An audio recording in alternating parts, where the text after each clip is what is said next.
everyone, and welcome to the second episode of the We Swap Manga Podcast. It's officially a thing. There's no going back. If you don't know how this works, go back and watch episode 1, you dummy. But if you are going to be headstrong about it, the very simple premise is that myself and a guest each time are going to recommend each other a volume of manga. We will then each read that volume of manga, give our thoughts, with the other person obviously having a bit more foreknowledge about the story, and then at the end we will discuss a series that we have in common. My guest this week is the Ranma one half of the Nen Show podcast, Mathwiz. Yeah, that's clever. I that's good.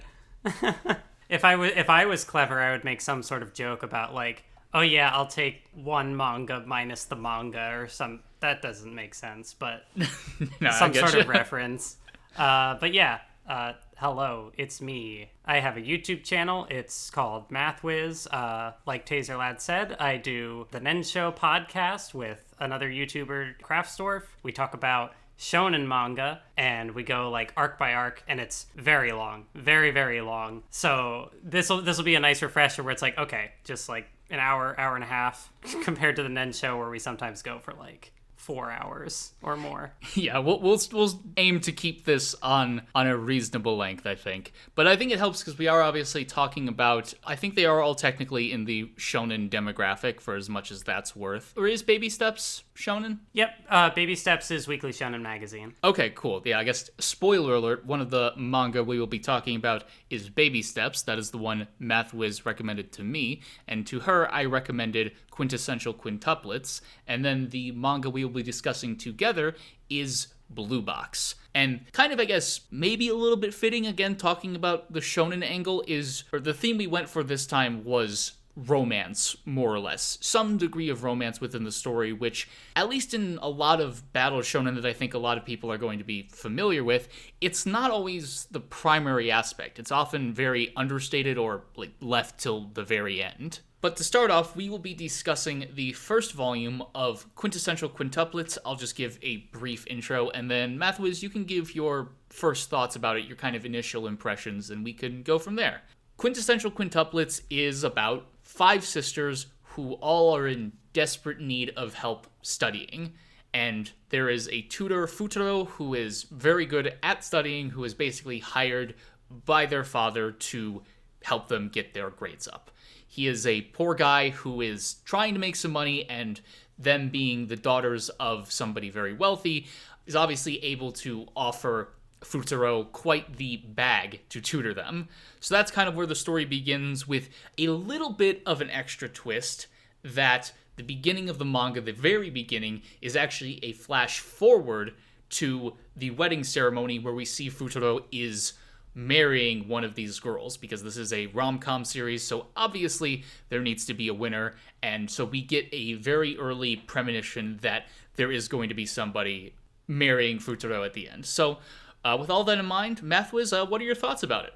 I think, like, in a general sense, I thought that this manga, it has, like, a really strong first chapter, and there definitely are some things about the premise and some of the humor that I do enjoy. I think my ultimate conclusion is this probably wouldn't be a manga that I can't see myself setting aside the time to, like, really get into it, but yeah, I definitely would, like, if this is, the kind of story that's like up your alley. I definitely think it's got good qualities to it. Like I said, it has a very strong opening chapter, because you have 5 sisters to introduce, plus the protagonist. A lot of characters right off the bat. I feel like it does a good job at like, hey, here's the premise, get a little glimpse of all the different girls' personalities. And honestly, like, I think a big sticking point for me in this first volume was the main character. Like, I just love his introduction. Like, you immediately get a sense of, like, his situation and his personality when he's like, oh, most people think the cheapest item at the school cafeteria is the rice, but they're wrong. If you get the barbecue plate but without the barbecue, then you get, miso soup and some vegetables, but for the same price as the rice. So he's like, You can tell just from that first page that, like, okay, doesn't have a lot of money, but not only do you get the sense of like, yeah, okay, he might come from like an impoverished background, but you also, like, you get a bit of that intelligence, which is what he's there for. He's there to tutor these girls. And the fact that he's, like, you know, using his brain, like, oh, okay, I could take the easy option, but if I do this, you know. So I think that's kind of, even just on that first page, I think it's a very strong introduction of, like, oh yeah, I get this character. He seems like he has a very strong personality and presence about him. Yeah, I think especially for, you know, a rom-com, a harem series, you can often have that pitfall of, you know, the main character being very, for lack of a better term, or to be a bit generous, you know, self-inserty, where they don't have as much of a defined personality. But Futaro obviously, yeah, has this very headstrong, kind of intelligent, and even a little bit creative, like he did with the menu, and that kind of bleeds over into his tutoring tactics as well when he does eventually take the job, as he realizes, I can't approach this like a normal tutoring session. I need to, you know, find a way to reach these girls in a way that will benefit them, which I think is, we kind of get very little glimpses of that to start out, but it's very fun, and I like that he is this kind of very headstrong personality that is liable to butt heads with the girls, who are also, for a lot of them, have equally headstrong personalities or just really don't care for him to begin with. Yeah, I could see this being like just approaching it from like a shonen lens, like with the structure it lays out, where it's like, here are these 5 girls, and it's very much like none of them want to interact with him really, and so he's already starting off on like a bad note, so he kind of has to like go individually to each of them to try to like get them together as a group. So it's like he's starting from less than 0. Like he's really got to work, right? And it's also like, you know, he's not just tutoring them, he also has to kind of like get to know them like personally, and that also kind of reveals more about his character when you see him have to like get through these different situations, and how much he is willing to put himself out there. Or like there's the one girl where you know, he's like, oh, I wasn't able to get this joke that she made, so I'm going to spend a couple days just like reading, studying this material so that I can get the one up on her, basically. Yeah. It's like, it's the equivalent of overtraining yourself so that the next time you encounter your opponent, in this case, that you can get the one up on them because they're not expecting it. Yeah, and I think, like you said, where some of these kinds of manga can have the issue of like the protagonist being a bit kind of bland, you know, I think the fact that he is so abrasive himself, and yeah, I guess that they're an interesting contrast in that way, where all the, you know, the 5 sisters are also very abrasive and very, like, don't want to interact with him, and he doesn't really want to interact with them. Yeah. But, like, you know, his financial situation is on the line, and yeah, so it is really interesting as a premise, like, having these characters where, like, none of them want to interact with each other, but they kind of have to, and just seeing how they work around that and get to that point.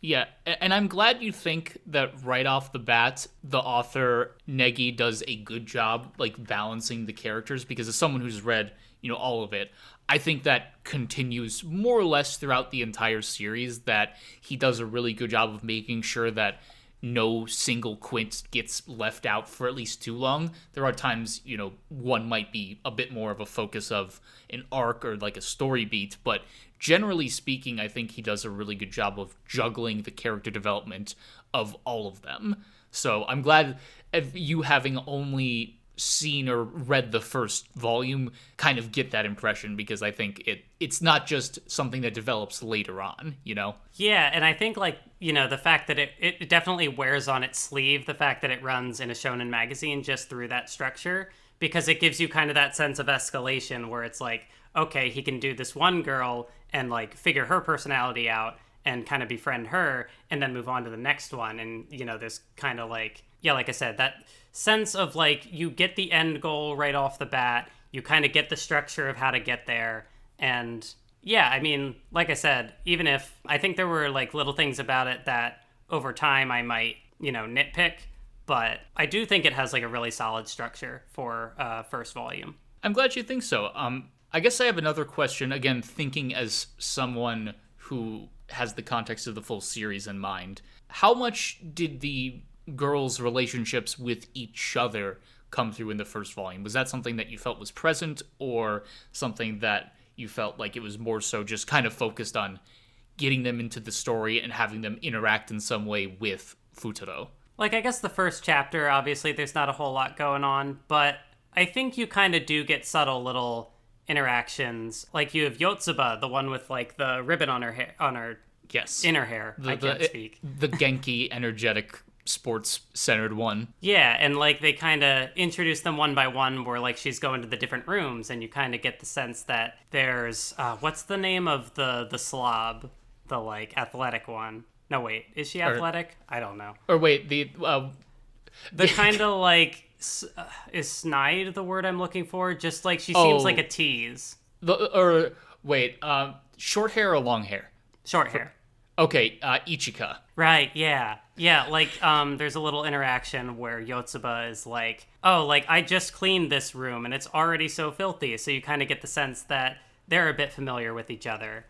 And then, like, there's another conflict later where I tend to be bad with names right off the bat, especially only having one volume. I totally get that. I'm going to probably lean on you for that with Baby Steps a little bit. Yeah, Baby Steps I at least have familiarity with. And if either of us forget a name in Blue Box, I guess we'll just end the podcast on that.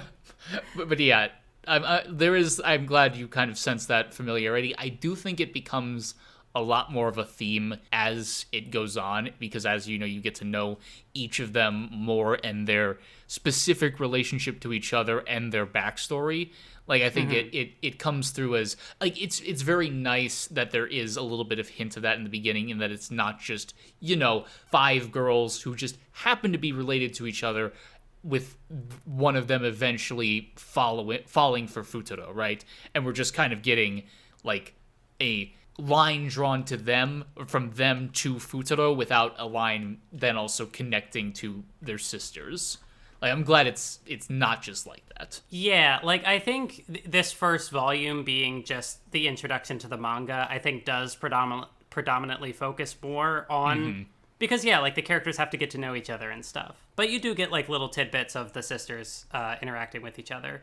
And you're obviously going to have, like, more interaction with the new character rather than just like, hey, Yotsuba, how's it going? Good, Nino, how are you? Oh, I had this thing happen to me today. Gee, that reminds me of this time when we were 7. And, goes back into, like, a flashback for a little bit. It's like, yeah, for sure. That's just very clunky. So obviously it makes more sense to focus on the newer elements in their life. I also do appreciate that there was kind of, like, a little bit of, like, a hook or a tease that, like, there's gonna be some bigger revelation later that, like, I think it's just, like, a little offhand comment from the main character of, like, oh, like, you really didn't want your tracksuit from your old school? Like, do you have something against it? And they all just kind of, like, there's just a moment of pause, and it's like, oh, there's something here. Yeah, I don't know when in the story it would get to that, but it definitely seems like something that will kind of be hanging over, just like, we'll come back to this thread later. Yeah, the series does definitely... It does that in a way that's not... I wouldn't say it's annoying, which is good. It's not as if it's constantly relying on those cliffhangers, because, like you said, that's not exactly, central to the story that is happening. It's just kind of a little breadcrumb of, like, oh, maybe we'll put a pin in that and revisit it later. And it does do that with kind of, I guess... fluctuating importance. Some things are bigger. You're just kind of wondering, like, oh, that feels obviously very relevant. The story is making it a big deal, but at the same time, it's not what's necessarily driving the story forward and making you want to read more, right? Yeah, definitely. So I'm glad, because actually I didn't even realize I had forgotten about that little offhand comment, but I'm glad you reminded me of that, because yeah, that is fun. Yeah, and I think as far as, like, because this is also, like, partially a comedy. I don't know why I said partially, whatever.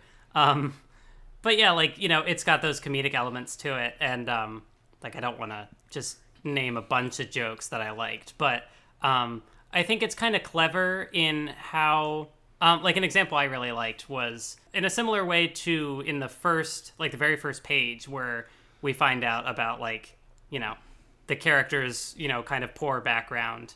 I really liked when they're kind of doing like a cooking competition against each other. And, he doesn't really have a refined palate because he's just used to eating, like, yeah, just whatever's available. And so, like, yeah, one of these visually is like, one of these meals is very much clearly like more refined than the other. But he's just like, yeah, they're both good. And then they're just like, what? It's like, I think because there's like a gag where it's just like, what was it, like taste buds of someone, who's like never had a good meal or something like that. Yeah. Yeah, that's great. There are a lot of, I think, really solid comedic bits, both large and small, like kind of offhand, that I think really lend to a lot of the charm as the series goes on. Especially because there are so many characters sometimes on a page, like Negi will really simplify them, so you get a lot of like little kind of side gags with them in chibi form.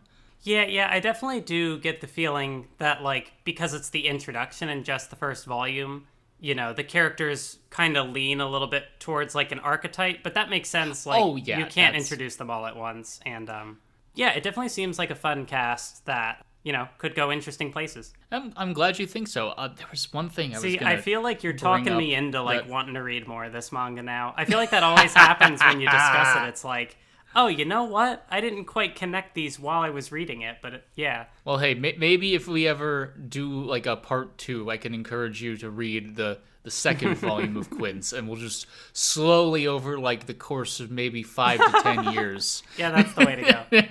Oh, it's just an offhand comment, but I don't know if you saw the anime for Quints at all. I think I watched the first episode back when it had aired, and that's how I found out about it. But like, I remember watching like the OP for it, and you can still go back and like watch the OP now, and it's weirdly fan service heavy. And so I think I had that stuck in my brain when I went into the manga. And I'm pleasantly surprised, like, not that I have anything against ecchi, but it's not, like, ecchi in the slightest, which I think there definitely are it's moments interesting. Like that. Like, I think this manga, and I mean, like, I can't complain, because I've read other stuff that is very tropey, but, like, there are kind of some of those little moments, but, yeah, for the most part, it's pretty tame. I can also kind of understand how, in the switch from manga to anime, sometimes those little moments can feel more amplified, or maybe even the particular direction of the anime is leaning towards those elements. Yeah, like, I don't take me at my word on this at all, but I think it is just kind of a function of the medium, because I think when we get, like, one of Nino's, like, introduction panels, like, when she has her foot out in front of, like, the apartment building, I think it's a 2-page spread in the manga or something to that effect. I'm trying to find it right now. Okay, it's not a 2-page spread. Okay, never mind. It is. It's not as fan servicey as you might expect from something in Weekly Shonen magazine, but it's definitely gazy. Yeah, right? Yeah. I think it being probably a mix of like the demographic and just it being kind of like a rom-com. Yeah. That there is going to be some of that in there. I think it also doesn't help that, as I was going back to my original point with the anime, that I'm like 90% sure that shot it's like shot for shot in the anime, but it's like a slow pan up, like from her legs to her face. Oh, yeah. And so it's like, what is, just a panel in the manga, which is like from like a lower angle, I feel like gets accentuated more in the anime. I am having that experience, or at least I was until it had production issues. But with Ayakashi Triangle, the jump Ayakashi from manga Triangle, to anime, yeah. It's like I knew going in that it's like they're the kind of moments where you can just kind of breeze past it in the manga because you read quicker and your eyes move around. But when it's like the anime, it's most likely gonna be a little slower, and they're gonna like It like holds on a Yeah. frame that you're just like, I know I did not pay this as much attention in the manga, but the anime is forcing me to.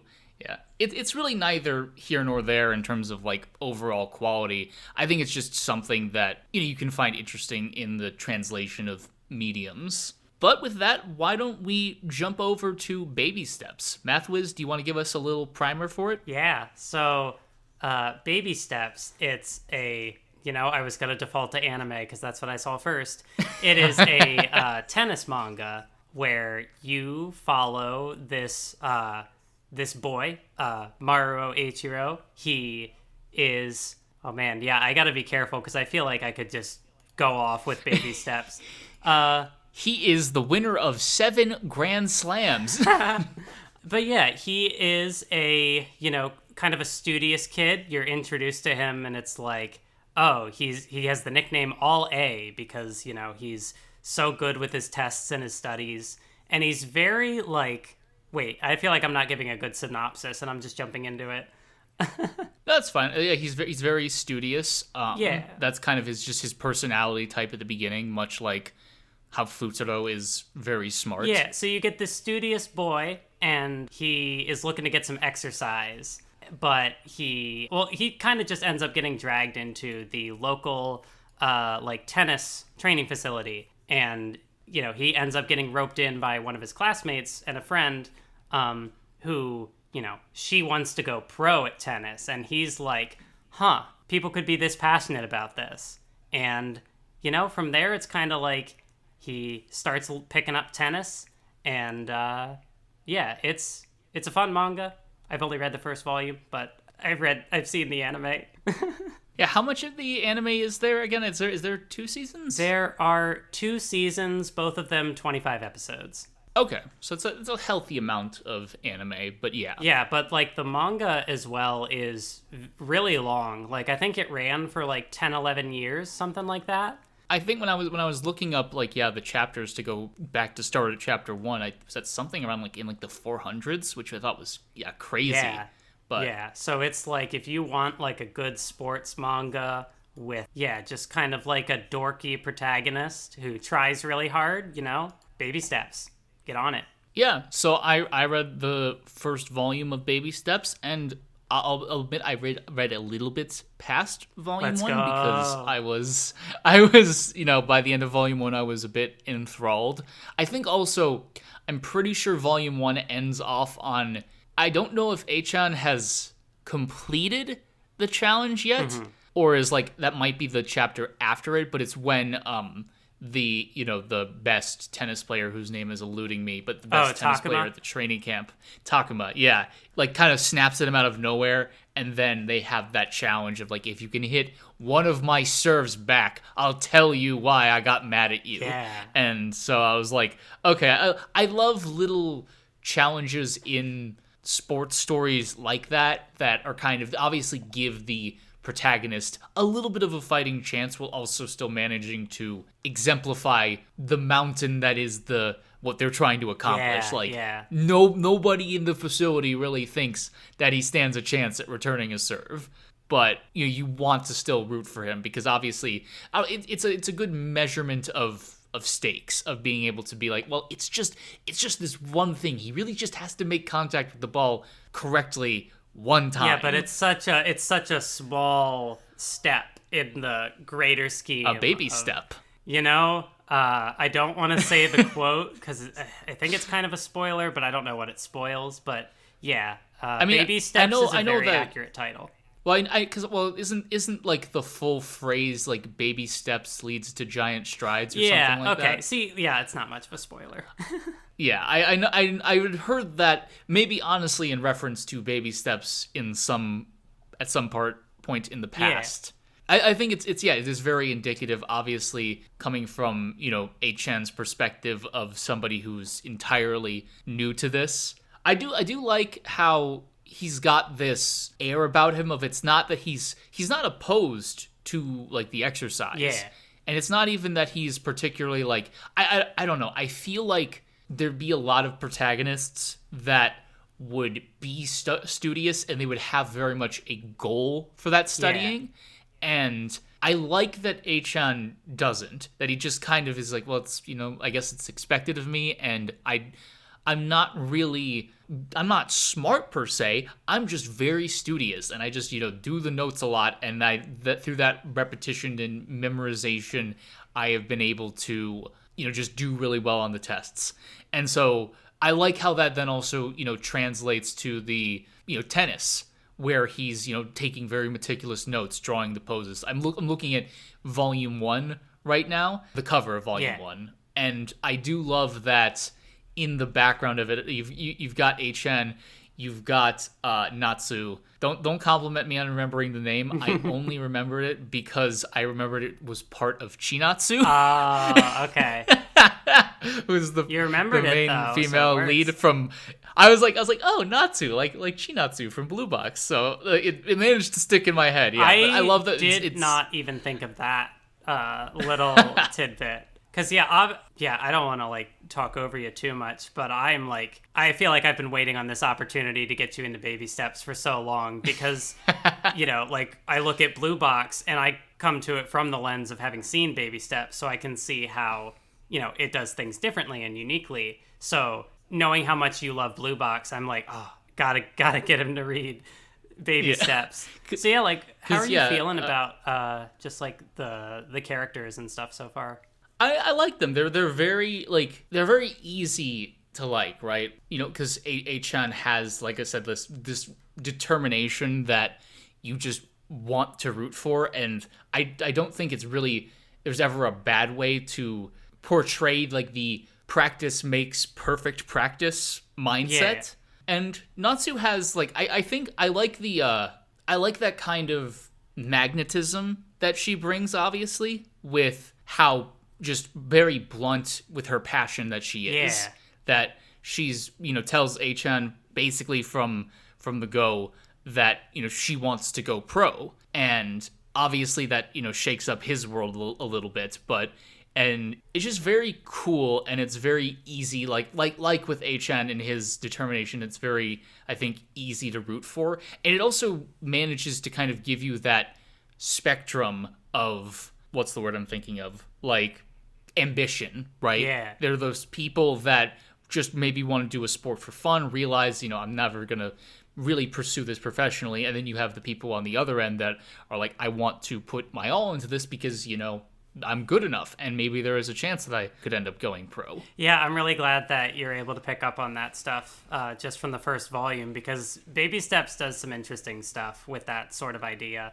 Yeah, because I also finishing a thought from earlier, but I did like how the first volume has so both of our protagonists on the cover, and then Achan's tennis notes flanked behind them. I just think that's very cute. Yeah. But also cards on the table. I know obviously a little bit more about, I think probably just through diffusion from knowing you and probably watching one of your Baby Steps videos years ago at this point. But because I know there is obviously some romantic element between Achan and Natsu at some point, right? Yeah. It's, part of why we're, doing it on the same episode as Blue Box is that, Blue Box is very much a foregrounding the romance, and the sport is used to kind of facilitate that. And in Baby Steps, it's very much like the sport comes first, but through the sport, the romance is able to happen. And you don't get a whole lot of that in this first volume, but you do get little teases that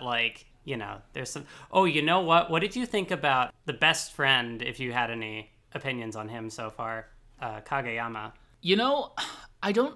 I don't think I had many opinions, just because he kind of felt in the background a touch. Yeah.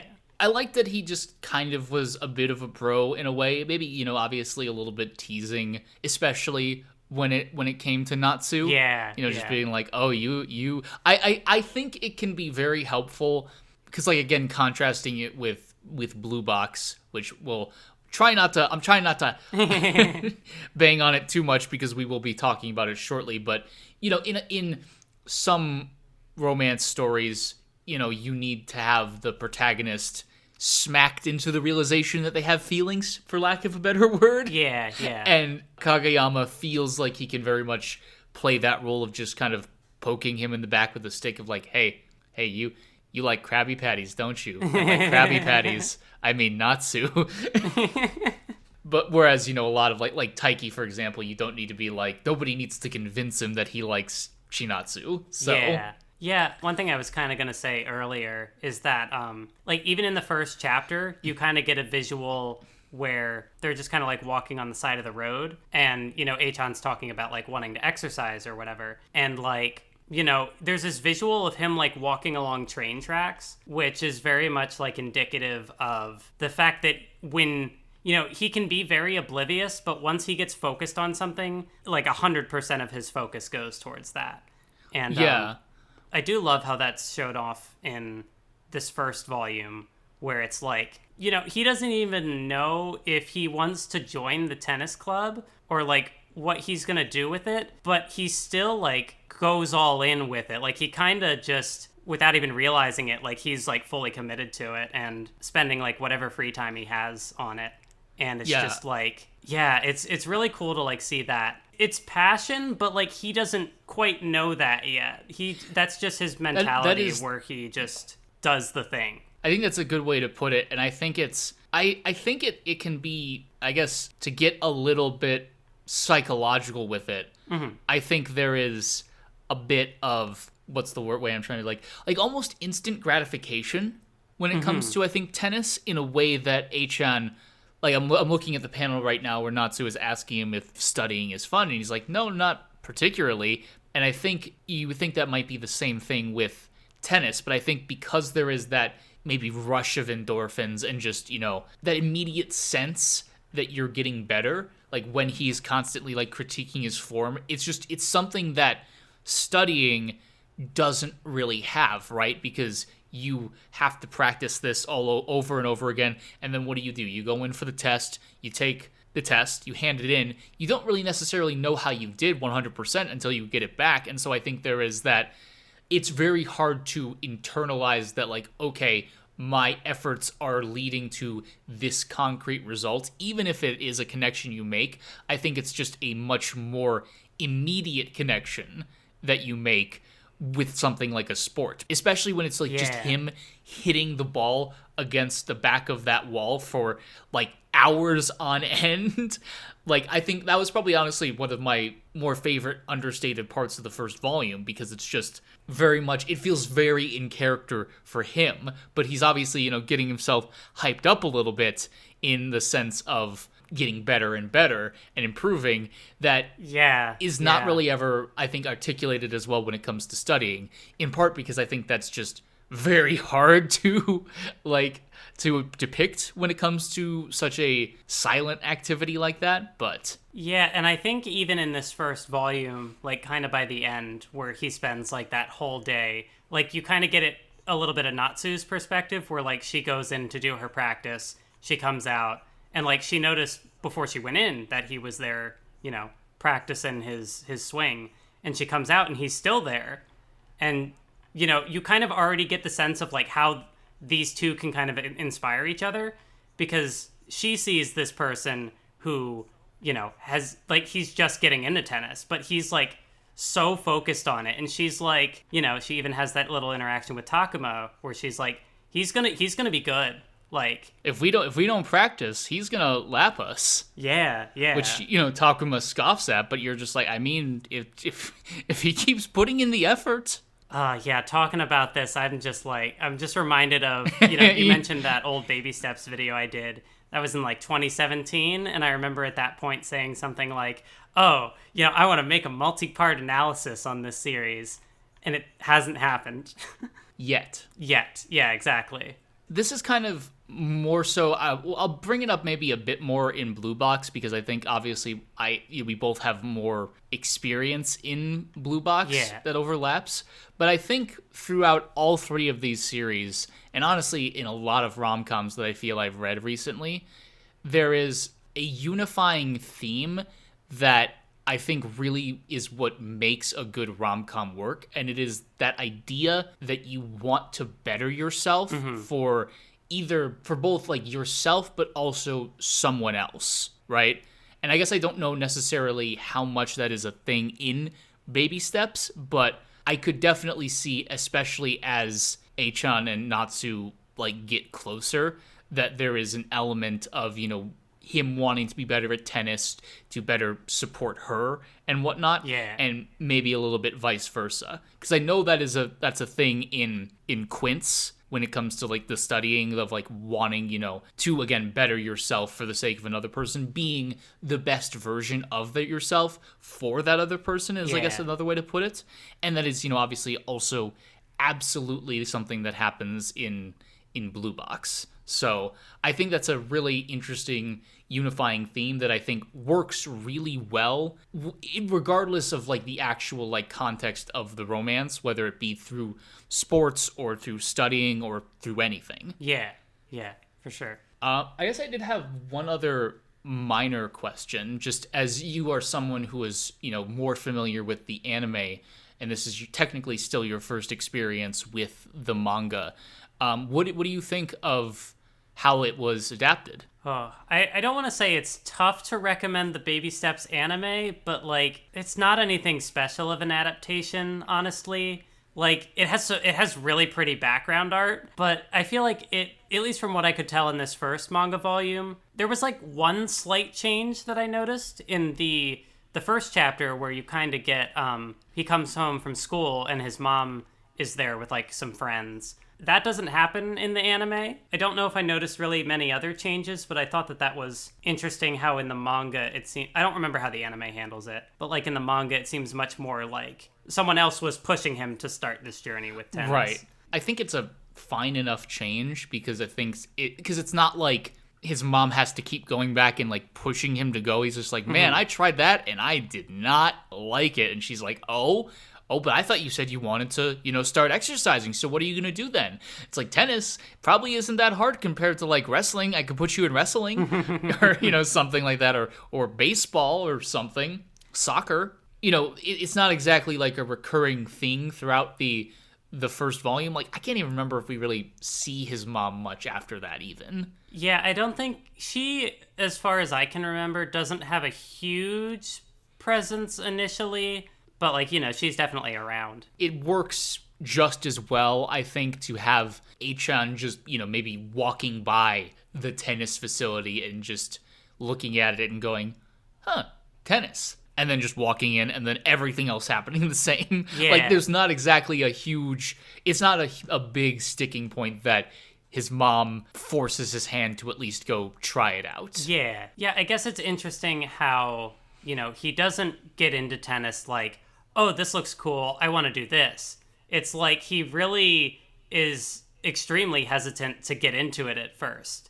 And so I think that's also why like the flip in how he approaches it is so like compelling, because he wasn't passionate about it at first. He just kind of happened to get into it. But I think that speaks a lot about his character, that even in a situation like that, he can still fully dedicate himself to something, even if he didn't have the passion going in. And that is also reflected like in his studying and stuff. Like, it was just what he had to do, more or less. Yeah, absolutely. And I think, again, because studying is so much often, I think especially as it's depicted in Japanese culture, it's very much a solo endeavor. Yeah. And I think sports, often by nature are collaborative in one way or another, be it having an opponent or, training with somebody, et cetera, et cetera. So I think there is definitely an element there as to why obviously he's developing a passion for this where he did not develop a passion for studying in the same way. Yeah. Which is just interesting because it like lends more to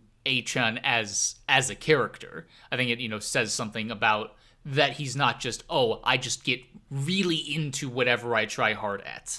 Yeah. There was something I was going to want to bring up eventually. Well, how did you feel about the translation? Yeah, I mean, it does make me like want an official translation. Mm-hmm. It is too bad that like it's not more accessible for that reason.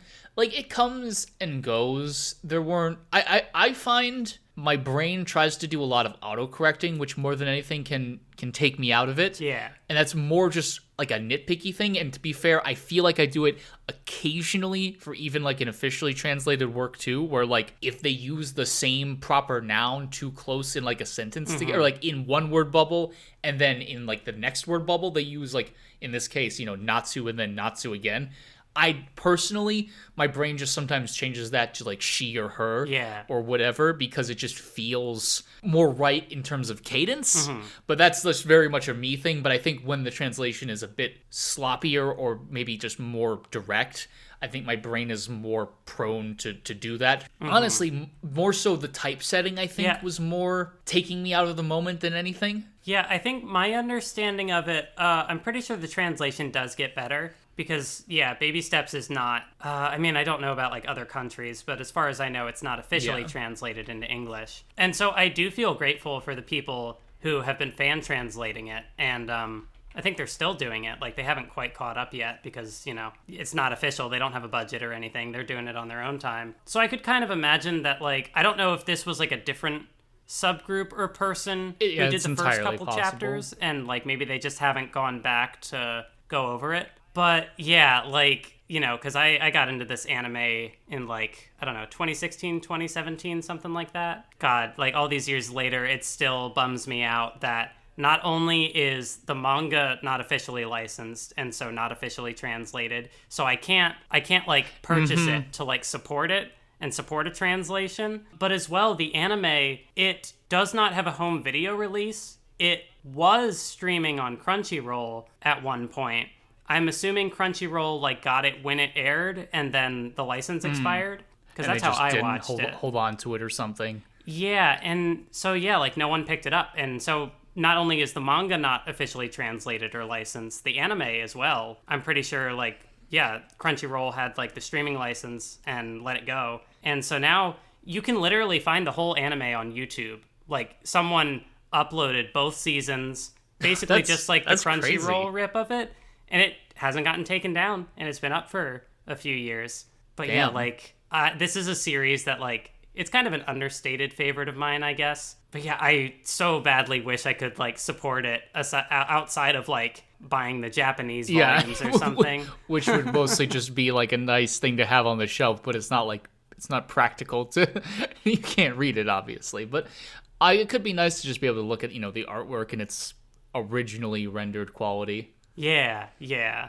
I also will just say, Google is useless. Partially my fault. But I was curious when you're talking about translations in other countries. So I just typed in Baby Steps French translation, and it just gave me the phrase Baby Steps in French. Pas de bébé. Oh, yeah. Like, trying to search for Baby Steps, you have to be like Baby Steps manga or Baby Steps anime, because otherwise it's gonna, It's such a, I guess, like, unassuming phrase and very common. But yeah, like, it's such an appropriate title. Okay, Mathwiz, I don't want to tempt you, but I do see Baby Steps, the complete volume 1 to 47 Japanese manga set currently on eBay for $74. For 47 volumes? Yeah. Wow. That is a big bang for the buck. I'm like, what's the quality of it? Like, what's wrong with it at that point? It says used condition, or the condition it's in is good, but like the pictures that they have are literally just of like the first 5 volumes, and it's not like a picture of them on like a table. It's just like their JPEGs of the covers. So oh, okay. Yeah, I'm like, I feel like I couldn't justify the expense. Yeah, but like, God, I wish. I have a screen cap of one of the panels that just broke my brain. Because, like these, to give an idea of how rough some of these first chapters are. Well, for one thing, I don't think there's any punctuation.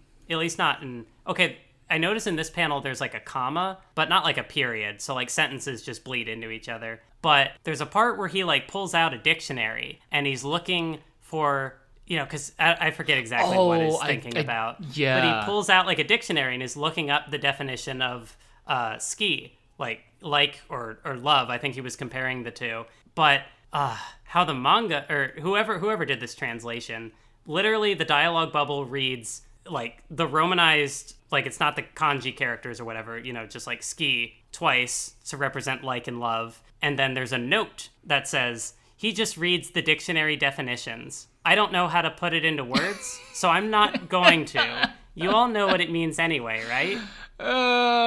Yeah, translator notes like that can be, there were a few translator notes I was just like, okay, that was interesting that you put that there. Yeah, it's just like, why did you could have just, why did you bother?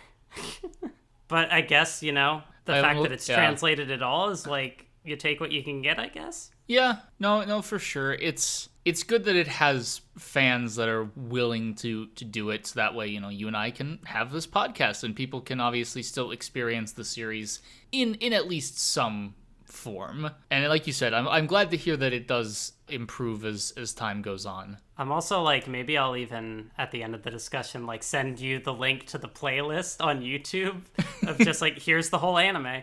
Yeah, I guess you know, you can seek out the anime on YouTube, which, you know, if you want to feel like it's 2007 again, and that's the only way you can watch anime, which for something like Baby Steps is crazy. Like, for a series that has an anime, and a, you know, lengthy anime at that, it feels crazy that it's both A, not officially licensed, and, you know, B, again, has not been picked up in anime form either. Yeah, like I said, Crunchyroll did have the streaming rights to it at first, but yeah, I guess it's not a series I hear people talk about much, so I could understand why they let it go. You know, it's kind of just the seasonal rotation that they do. But thankfully, like, the uploads on YouTube, they're, like, not split into parts. They're just, like, it's just the whole episode. All of them. What they need to do is they need to supercut it all into one, like, 20-hour YouTube video. Oh, yeah, then people will watch it. Yes, exactly. Then YouTube will push it. But then it might get taken down. True. You know, maybe they'll be like, hey.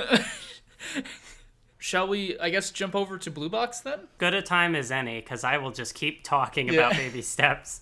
So yeah, I guess to sum up Baby Steps, I'm definitely enjoying it. It's got that charm to it, and I definitely appreciate, as a contrast to Blue Box, this starting off where the sports is the focus, with the romance potentially filtering in as it goes on. But that brings us to Blue Box. Both Mathwiz and I are fully up to date, so consider the entire series game for talking. So go read it though if you want, because it's very good. I would definitely recommend it just off the bat. Yeah, I second the recommendation. It's very good.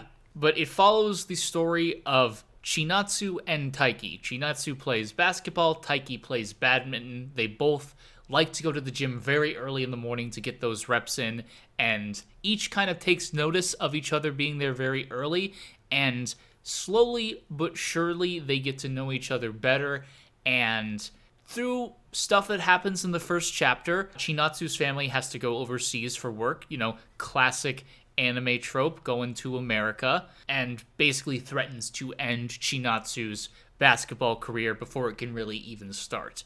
And Taiki does not want that to happen, so he very much is trying to convince Chinatsu to stay, only to find out that she is indeed staying in Japan, and not only that, she is staying with a family friend, Taiki's mom. So immediately that's the twist at the end of the first chapter. We get this kind of cohabitation trope that has been very prevalent in a lot of rom-com series as of late. And yeah, the series kind of develops from that point. And we are currently at like 90 chapters in now, so we are a healthy amount into Blue Box at this point. Yeah, 90 right on the dot. But yeah, I guess in general, Mathwiz, what were your thoughts as you kind of started the series, and how have they, I guess, changed at all as you've gotten caught up and if, you know, are concurrent with the series? Yeah, I'm not the most avid manga reader, so like I tried to follow Blue Box from the first chapter, and I think I kind of fell off a couple chapters in just because I don't have the... I'm better at it now, but at the time I wasn't, like, I don't know, I've never really been good with keeping up with things weekly. But, you know, coming back to it recently and, like, properly catching up with it and stuff, from the start, I really like the premise. You know, I already mentioned it earlier, but, like, coming at it from the lens of, oh, this sounds kind of like how I described it earlier, like an inverted Baby Steps, where the romance is kind of a little more. Yeah, exactly. foregrounded. And yeah, it was on my radar in the first place because of your video on the one shot. And then, you also followed up with the first chapter. Yeah, that parts of that did not age well. Particularly the Hina parts. Oh, yeah. But that's okay, because Hina is she's just the best character in the series, or at least is a very, very strong character. Yeah, that just ripped my heart out. Yep. But yeah, so, to distinguish it from Baby Steps a little bit, I feel like I've been comparing them a lot. I really like how in Blue Box they are playing two separate sports. And so they don't have that same overlap, but like they can see how each other... What am I trying to say? There is kind of a mutual appreciation for the effort that the other puts in. Like, instead of there being like oh my god, well, all you do is hit a shuttlecock. Oh yeah, well, all you do is dribble a ball. Like, there's not like instead of there being a potential animosity over like not understanding each other's sport, there is instead a kind of shared camaraderie around the effort that each of them understands the other is putting in to master their sport. Yeah, and even Hina has her own thing. Yeah, she's a rhythmic gymnastic. Rhythmic gymnast. Yeah, so they all kind of come from these different fields. But yeah, still able to find the same... It's really like the shared passion for something that kind of seems to connect them all. Obviously, the stuff with Hina is a different situation, but yeah, I really like the character dynamics, and I don't talk about art. I haven't talked about art too much, but I really love the art style for Blue Box. Like comparing it, I guess, to like other shonen manga that I'm familiar with. Like the character designs aren't very exaggerated. They're very like plain and normal, but then like the way that Miura is able to like draw them, and I always really like the real like action panels where it's like taking a shot or swinging at a words. But you can really feel the intensity with like I guess just how like the extra lines are drawn in, or like it's like a simple art style and simple character designs, but like it's so pretty, and like just the way that they're able to be framed and stuff. I like how because it's kind of, the line art is a bit like obviously intentionally rough, not to the point where it's necessarily messy, but kind of just enough that it feels like smudgy, right? And I think that kind of happens a little bit more as the series goes on, but not in a way that ever feels obviously off-putting, but I think very much kind of indicative of a way that, like you said, when there is an action shot, it doesn't feel out of place. Like, it's not like the manga goes from this super polished, like, the line art is impeccable, to then very blurry limbs as, action is happening. It feels like it slots in, like, very well, and kind of, again, leads to that kind of grounded, very realistic character designs that you were mentioning. Like, they blend well together. Yeah, grounded is a really good word for it. I also just love the way Miura draws eyes. Like, there was something about, like, kind of you were talking about with, like, exaggeration. Like, if you remember, I think it was at the end of not this most recent chapter, but the chapter before that, there is, like, an expression from Chinatsu that without exaggerating it really, and without changing too much with how Miura draws eyes, she was able to convey just a completely different set of emotions from like the facial expression, and like to me that was just very, very, very impressive. Yeah, it's like I'm not the best at like talking about art, so I don't do it often, but like I've always really liked the art style in Blue Box, and I think like how you mentioned like the outlines can be kind of like rough and sketchy. Like I'm looking in the first volume, there's like that 2-page spread of Taiki swinging his racket, and just like the way that the lines kind of trail off on the racket and like his wrist and hand and stuff, like you really feel like the force of it, but it blends so naturally with the art style as well. I will say, in terms of the character designs, I am still saddened that Chinatsu is not in a ponytail. We've seen her in a ponytail, I think, all of like maybe 2 chapters. I don't know. For context, she has a ponytail in the one shot, and I just think it's a really cute hair design for her, and in the manga, proper. Her hair is just down, like it's literally not styled at all. Oh, okay. I mean, I've gotten used to it at this point. I do think she pulls her hair back actually for basketball, which just practically makes sense. But in the one shot, she just keeps it like that, and then in the manga, I think she just lets it down when she's not playing. Yeah, I guess in terms of overall development, like one thing I enjoy about Blue Box is that Taiki has his mind like obviously very set. I'm gonna try to talk about this without like being overly spoilery. Yeah. But, there is always the potential for with rom-com series or romance series that there's going to be love triangles and contenders for like the MC's affection and whatnot. And it's very interesting to me that Taiki is rejecting that idea pretty much. And he's like very much still has his eyes set on Chinatsu even after like not these 90 chapters. Yeah. Which is interesting to me for a number of reasons, primarily for like what it's able to do for the characters that then have to reconcile with that, right? Like for a lot of, I think series like this, especially in Shonen Jump, you have more or less, like you might have 2 or 3 main girls that's like, oh, who's the main character gonna end up with by the end of the series? And then maybe some tertiary characters that you're just like, I mean, they're cute together. I'm not exactly like rooting for them. I don't think the story is necessarily rooting for them. But I think as a result of that, you have a situation where the status quo kind of needs to be maintained to some degree for like the entire story, right? And so you just kind of have these characters that don't necessarily change as far as their relationship to the main character until the very end.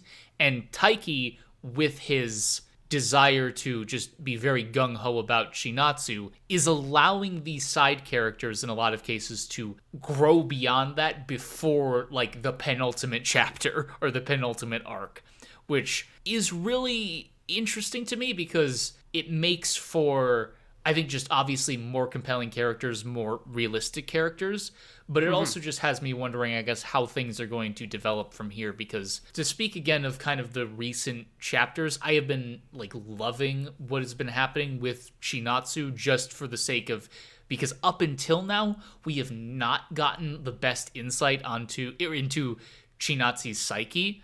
Like, because Taiki is our point of view character, we are really just hearing from him and getting his inner thoughts, and only occasionally are we treated to what Shinatsu's actually thinking. But now that this character from her past has kind of been brought into the fold, and because Blue Box is comfortable with focusing on these characters for a good amount of time rather than just being like, all right, well, we gotta bring in something else now, like something's gotta happen, like because we're able to take a beat and actually focus on Chinatsu, I think it's done a lot for her character especially. And in turn also then helped Taiki, because like, you remember when Yumika was basically explaining her backstory to Taiki, and Taiki just kind of is like, well, that's dumb, or more or less he kind of just refutes her on the spot. I love that moment, because that felt like a moment that like Taiki of chapters like 10 would, like, he would have bit his tongue, or he would have just kind of not known necessarily what to say. But, chapter 88 Taiki is just like, I'm just speaking my mind. I have this opinion I'm going to state, and, if it gets me slapped, which it does, it gets him slapped. God, yeah, and I also, like, if we're just talking about more recent chapters... Yeah, like, go for it. I love the line that the recent one ended off on, where... it's part of why I like Baby Steps. It's part of why I like Blue Box. The intertwining of like the romantic elements and the sport elements, to where it culminates in this moment where Chinatsu's like, it's because I have someone like him that I can keep trying my best. And he's not a distraction the way that Yumika tries to like, or perceives him as. Like, oh, you'd be with a boy? I thought you were so dedicated to your sport. And it's like, no, that's why these two are together. They can be complementary. They don't have to be opposing forces, which I'm not saying I called my shot, but in my one-shot video, that was basically my entire idea for the thesis of Blue Box, was that they can draw strength from each other and like root for each other, and it will make them better. Now, yes, that was in the context of them being a couple, which I think early people's chagrin, because for context again, the one shot ends with them becoming a couple and kissing, and it's like, I think that's why people really liked the one shot, was because it's a nice, neat little bow. But of course, because it's a weekly serialization in Shonen Jump, we couldn't have them get together right away, even though it feels like they're really close at this point. Like, it feels like they're... And it's felt like that for a while, It honestly. has, which is nice, but at the same time, I want them to pull the trigger on it, so that way we can kind of fully explore, like, take this next step in this support not being necessarily, like, half-hearted, right? I do think I mentioned something about potentially that if they're constantly hemming and hawing about whether or not they like each other in a romantic way, that it will potentially take away from this drawing of strength from each other, because if they are uncertain.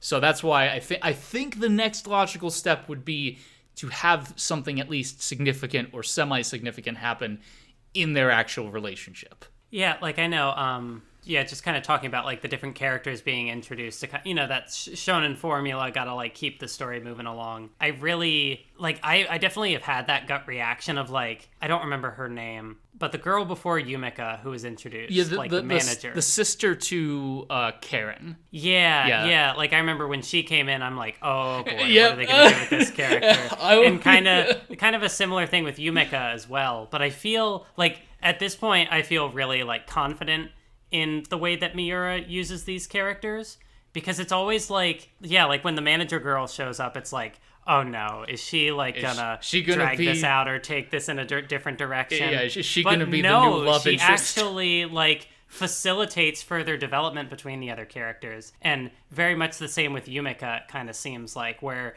it's really bringing out more from Chinatsu, and we're learning more about her, and then, like, through that maybe could feed back into the whole way that Taiki and her kind of, like, inspire each other. It's just, it's really good. It's definitely been firing on all cylinders as of late, because it has been, I think, really getting back to that central that, like, Blue Box is at its best when it is a character drama that is operating around sports and likes to sprinkle them in sometimes. Because I guess we can talk about a bit more of a, I guess, controversial aspect, if you want to call it that, and that's that the sports do very much take a back seat. Like, I was talking with a friend and talking about how that this moment with Chinatsu and trying her best could ring stronger than it already does if we had had a bit more of a focus on her actual, like, sports side, in the same way that we've had for some of Taiki. Because we have had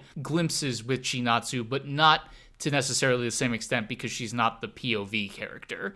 And so it's still a fantastic moment. It's just one that I think if the sports were maybe 10% more involved, it would feel like all the better for it. But that is, just a minor gripe, because I think that was when people's faith in the series, from, like, its maybe goodwill from the one shot, started to wane a little bit. Was when, like, early on, Taiki is playing that one student in that tournament, and then basically within a page or two, the game is over, like, the match is over, and it's just like, wait, what? I thought we were gonna have, like, a chapter or two where this was gonna go down. There was gonna be a back and forth, but it just jump cuts to the end of it, and people were just like, huh? Because Blue Box sets itself up as a series that is going to be at least, somewhat about sports, and for it to then just kind of cast that aside, especially for the main character, as opposed to, like, you can maybe understand a little more if it was Chinatsu, because she is the main character, but she's not the point of view character. So, yeah, it just... I think Blue Box lost some of its good faith at that point, because people realized, like, oh, this is definitely going to be romance first, and then sports kind of taking the back seat. Which, I mean, like you said, you are coming from a series where you basically already had the reverse of that in Baby Steps. Yeah. So my guess is that you were not too broken up about that, because you've already obviously seen that executed quite well. Yeah, like, I think, like you said, when you mentioned that moment where it's like, oh, go into this tournament, and then it's just over. Like, I think at that point it kind of, that was a clear indicator, of kind of, like, what what Blue Box's priorities are. And yeah, like I personally don't really have a problem with that. I can understand how the sport could be used better to strengthen the romance aspects, but I've definitely always kind of gone into Blue Box with like romance first, sports second kind of. Like I don't know, like I guess if I was trying to recommend this as like to sports anime fans, or to anything, it's like you really just have to make it clear up front, like, hey, this is what you're going into. Like there is a lot of this romance stuff, you know? Yeah. I think it's just a matter of, yeah, like you said, expectations, because yeah, I did come in with the lens of like, all right, I've already kind of seen the other thing. If Blue Box went that way, that would also be cool. But I think it's a matter of like approaching the series on its terms as opposed to like going into it with like, oh, here's what I want the series to be. Yeah, there's always going to be, I think, that give and pull. And you can obviously, you can obviously not like a series if it doesn't go in the way you expect it to go. Yeah, but yeah. There is definitely some engaging with it in good faith. And I guess I will be curious to see when its inevitable anime adaptation comes out. First of all, I'm going to be very curious to see how the fuck the animation team handles this hair. Because, like, Chinatsu and Hina's hair is fucking detailed. Yeah. Miura really likes drawing the strands in all their glory, and it's not just like this dome that can sit on top of their head like, Yugi from Yu-Gi-Oh! Where it's like, I just need to concern myself with how it looks from the side. But that, and I will also be curious if they would decide to flesh out any of the sports scenes. Because that could be an easy way to add some more, meat to scenes. But I'm curious then when it comes to the match that they just literally, blink through what they would do there. Because that, I also think, could be really big for anime-only watchers if they get to that point. And they're just like... Wait, what? Especially if they had all given, pretty good animation focus to the sports element prior to that. I think it's going to catch a lot of people with, like, a right hook. Yeah. Maybe it's also, like, I've kind of had some experience with that in other, like, genres. Like, Hunter x Hunter kind of has moments where it will kind of, like, skip over things. I don't know why I had to bring up Hunter x Hunter. But, hey, we made it like however long, like over an hour. As far as I'm considered, that's restraint. Yeah, that's fair. I think as well, another thing I wanted to talk about with like the art style. Yeah, go for it. Is I really like the dichotomy between, you do get these kind of like, yeah, like you said, with like the detail in the hair. Like in that way, I almost want to say, like, I don't want to call the art style messy, but it has like between like the line art and the way that like, yeah, the hair is like individual strands can be drawn sometimes. It gives it kind of like I don't know if fluidity is the word I'm looking for, but it's the word I'm going to use. Yeah, But then, I like, get that. on the flip side of that, I really like the little comedic kind of like chibi art style moments that pop up. Like, I have one in front of me where it's like at the festival or whatever, and there's just like a bee buzzing around Hina, and she's like in one panel, like she sees it and is like swatting at it, and then just kind of sighs as it flies away, and then she's like so crestfallen, and it's like, oh, I guess she already got bitten. But there's just like so much personality and just like goofiness portrayed in each panel and how it tells that story. Yeah, it's so good. Yeah, I'm looking at another one right now where like this is from chapter 87 randomly, and you just see like Taiki's like, you got something on your shoe, and just the back and forth being I had that one up too. Entirely in chibi is just, yeah, it strikes a really good balance of being not too detailed while still obviously conveying the intentions of the characters very well. And like, if you follow Miura on Twitter at all, which you should, because that's not to you, Mathwiz, unless, I mean, I guess it's to the audience, but still, she likes to draw a lot of little chibi illustrations for the characters that are adorable and in colors, so Yeah, I also like that moment in particular because like they don't even have to speak to each other. Like you get the text to describe what they're indicating, but like at that point it just kind of also goes to show like how much they understand each other and have that connection where like they just have this little like jokey interaction. Yeah, it is really nice to see that in a comedic moment like that, you can see the interaction with them, how much it's grown from like the early chapters through them spending time together. Like it just works so well. And I like that obviously, yeah, it's just something that has happened very gradually and can be accentuated in a scene like that feels like it has, no weight whatsoever. Yeah, for sure. if you want to get real into spoilers, like, do you want to talk about the stuff with Hina in more detail? Sure. We can, I guess, go into... So this is going to be spoilers for a character. I guess we'll decide, depending on how this goes, maybe I just cut this entire part, but we can at least talk about it. Mm-hmm. But yeah, if you don't want to hear major spoilers about Blue Box, jump to a time code that I'm sure I'll just throw on screen. Or for audio-only listeners, future me, go back and put in the time code retroactively right here. Skip to 1 hour, 20 minutes, and 36 seconds to avoid spoilers. But yeah, so Hina goes from this character who was initially kind of this best friend of the male lead and have known each other for like a few years. Not exactly, I don't think the childhood friend trope necessarily, but definitely more friendly than he was with Chinatsu. And at least at the start, it doesn't necessarily feel like there was anything between them because she describes her type and it's like, oh, well, it's nothing like Taiki. But then as time goes on and you see Hina kind of seeing, like, very much made aware of Taiki's intentions that he loves or likes Chinatsu, and then seeing them interact and get closer, she kind of gets this tugging at her chest and gets this inkling of, oh, maybe I don't like this. Maybe I do have feelings for Taiki. Is that what this are? Or is that what this is? And she kind of goes through a little bit of introspection, and I would have been fine if it was just kind of a situation of I have these weird feelings about a friend, and maybe it results in something of like, I just feel bad that I'm no longer his special friend who's a girl that he can talk to, right?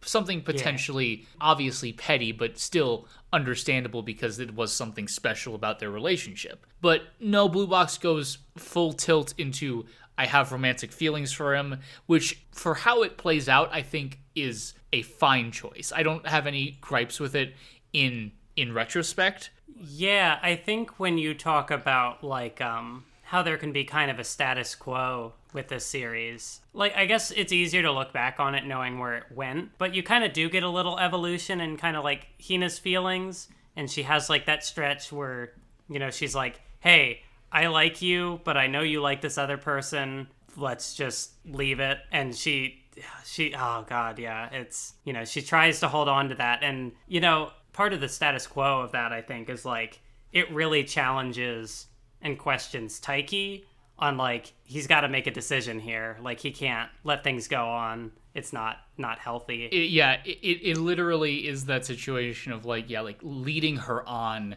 to a certain point when, like, he knows that he's never going to feel the same way about her that she feels about him, but she is. But he also does take, like, it throws him off. He has to really think on it. And I think that's a lot of that is probably just relating around to, like, you know, this is the first time obviously someone's ever like confessed to him, and it's this person that he knows really well. And much like Chinatsu, obviously he acknowledges all the effort she puts into her activity as well. So it's like on a surface level, you can be like, okay, well, yeah, why wouldn't Taiki be feeling the same way about Hina? Because presumably she has all the qualities that Chinatsu has. She's just jumping the gun instead of waiting for him to confess. She's like, I'll just take the initiative. Yeah. But like, yeah, I think it is definitely mature of Taiki to be the one that's like, I can't, at least after he, you know, settles on a decision that he's like, you know, I don't feel the same way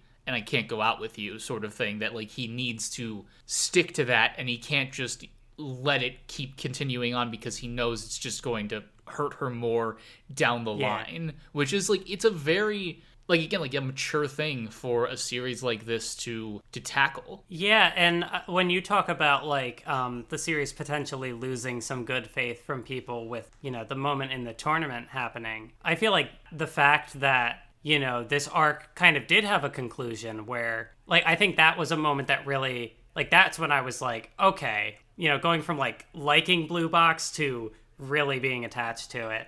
The fact that it was willing to, because like you said, you know, with kind of establishing a sort of status quo, like, it was willing to upend that for like the sake of, I don't know what I was trying to say, the characters. That doesn't mean anything. No, yeah, it was willing to upend that status quo in favor of like giving this development that started like way back when, like some like maybe 30-ish chapters ago, like a definitive end, that this wasn't just like a setup, and it allows, because like we have not really seen much of Hina since then, basically, because the story has been very content to focus on what's going on with Chinatsu now, which I think is, you know, again, for the better. And it's gonna mean, you know, much like when Leorio eventually comes back into the fold in Hunter x Hunter.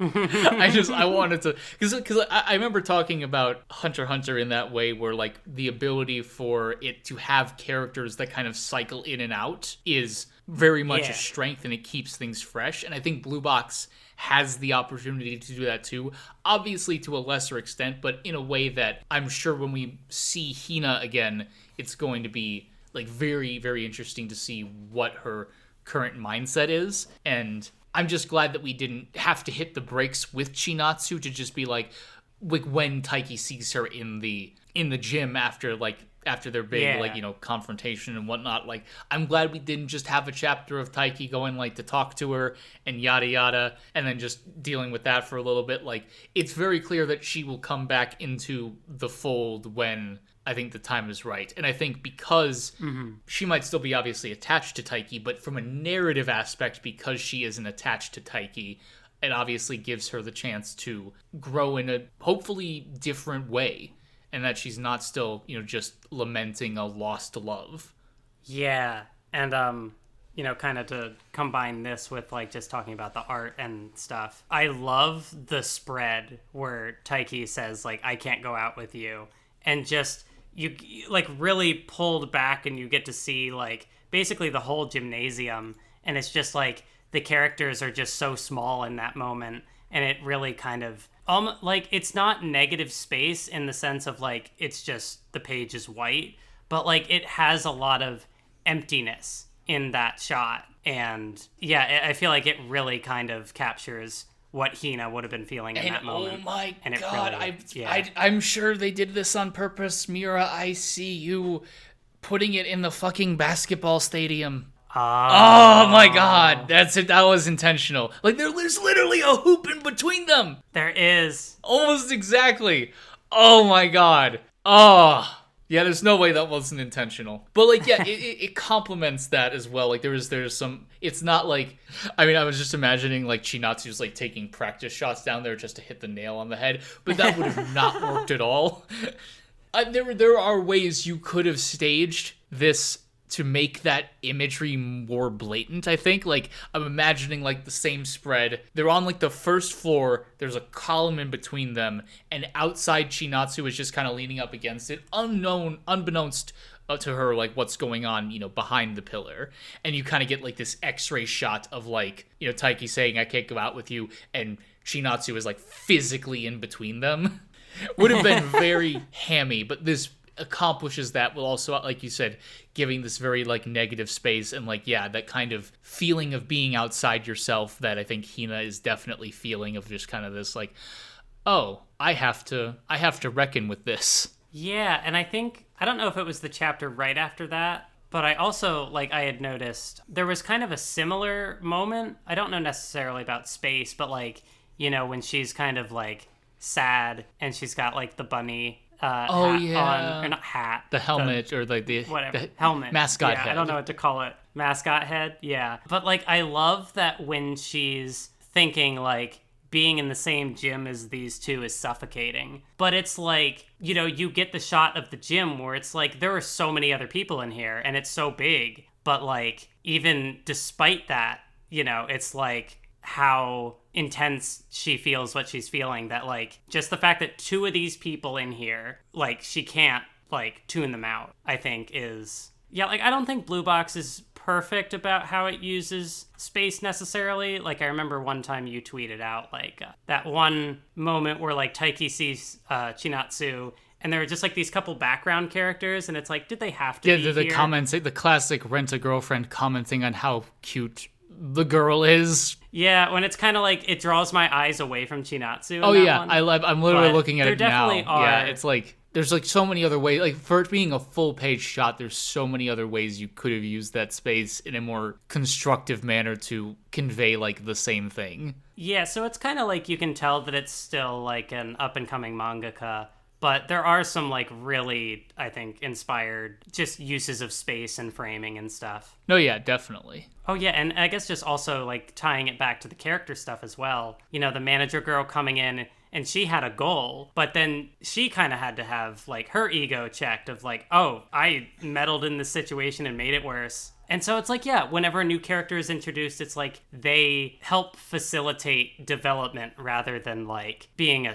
distraction. Being a distraction or another, potential endpoint, right? Yeah. I feel like a lot of times with this, it's like you're building this squad, and so it's just kind of like they're like, all right, I'm thinking about something like Nisekoi, where like you gain the characters kind of as you go, and they become like part of like the gang, and just to like amplify everyone else's antics, be they romantic or otherwise. Whereas like this feels very content with, and again, that's not necessarily a bad thing because it can be very fun for those interactions and characters to play off each other. But I think it kind of goes back to Blue Box feeling very grounded. Is you have this relationship that is still developing. You have elements kind of come and go, but like at the end of the day, it is still a story about Chinatsu and Taiki, which it feels good, especially with the more recent chapters, that Miura has not lost sight of that. Yeah, for sure. Any other like closing thoughts about Blue Box? I feel like we've definitely talked a lot about it, but I think for good reason. It gets obviously my recommendation. I was so excited back when it got announced for serialization, and even though like my enjoyment of it has definitely ebbed and flowed, I think it's been back in a big way as of late, and I think now is, especially with where like the story I think is going, I don't think there's a better time to jump on the Blue Box hype train, if you will. Oh yeah, like I felt like I caught up at a very good spot because it was like right as the stuff with Hina was kind of wrapping up, and I also give it a very strong recommendation. It is good. I don't know what else to say. Yeah, I guess if we want, Replay made me do this in the last episode, and we can do it if you want. If you want to, like, based on your general impressions, we could rank the series. Although I feel like it works a little bit better with the previous one because obviously each of us have our inherent bias of knowing more about, for me, Quints, for you, Baby Steps. So we don't necessarily like have to rank them, but I guess just so obviously Blue Box gets the thumbs up for both of us. Baby Steps gets a thumbs up from me. I think it's a very fun and cute series that I'm going to do my best. I always suck with sometimes like continuing with manga afterwards, but I will do my best to continue with Baby Steps, or if I'm not feeling it as much, maybe switch to the anime just to... I want to continue experiencing this story in some form or another. Yeah. And yeah, what about you with Quints? I guess we can finish off with that. Yeah, like I said, just because I'm not the best at setting aside the time to read new manga, I still give it the thumbs up for sure. Even if I think personally I might not come back to it, I'm not entirely sure. But I thought, what I read of the first volume was good. It's not necessarily that anything puts you off of it. It's just Yeah. So I definitely give all three of these the thumbs up. No, thumbs down for Baby Steps. Don't read it. Plot twist. No. But yeah, I guess that about will wrap up this episode. Mathwiz, thank you so much for joining me. Tell the audience where I guess they can find you in all the nooks and crannies of the internet. Yeah, so I have a YouTube. It's called Mathwiz. Pretty self-explanatory. I make anime videos in theory. Hopefully I'll make more. Hopefully. I did like how Replay did it, where he's just like, I don't exist anywhere. Don't look for me. Don't look for me. I do not want to be found. My Twitter is Mathwiz97x. I also have a Twitch where I would like to live stream more. I occasionally stream. Also Mathwiz97x. Yeah, if you want to hear some really long-form discussions on shonen, specifically shonen battle manga at the moment, it's kind of the niche as much. I mean, it's like a popular niche, I guess, but Someone's got to talk about it. You can look up the Nen Show podcast. It's on YouTube. Yeah, it's also on like Anchor, which goes to different podcasting platforms. I don't know. I'm not the best with that stuff, but wherever you can find podcasts, probably. Yeah, probably. Maybe. If not, it's on YouTube. Yeah, for sure.